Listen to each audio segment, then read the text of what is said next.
Hello mga Franny! For today's video ay gagawa tayo ng century tuna patties.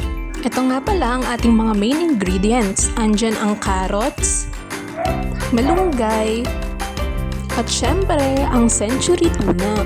1 big can nga palang ginamit ko. Ang una nating gagawin ay ilalagay ang malunggay sa carrots. Pasensya na mga Franny kung ngayon lang ulit ako nakapag-share ng ulam ideas. Busy na kasi ang mami ekay nyo. Meron na kasing estudyante na inaasikaso. Balik na tayo sa ating ginagawa. Isunod na natin ang century tuna.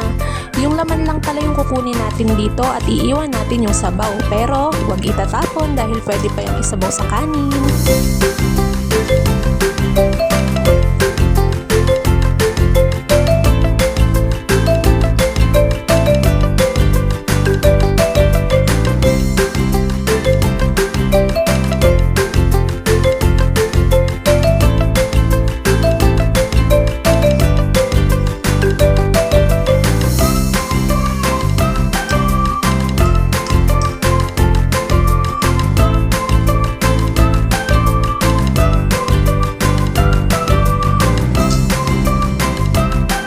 After natin mailagay ay paghalu-haluin na natin ito.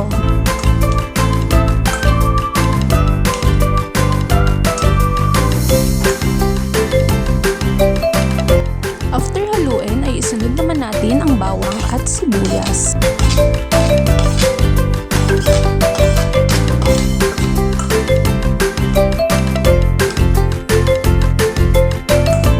Next naman nating ilagay ay 1/2 cup ng harina at 1/4 cup ng cornstarch.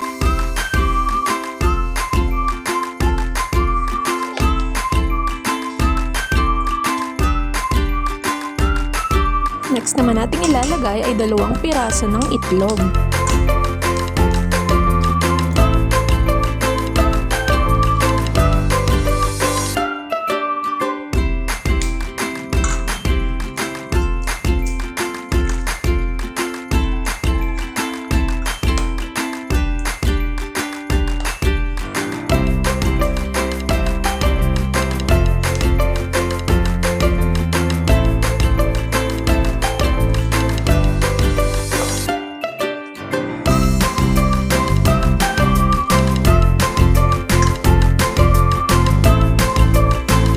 Ilagay na natin ngayon ang pampalasa, ang asin at paminta. Tansyahan na lang mga Franny sa paglalagay.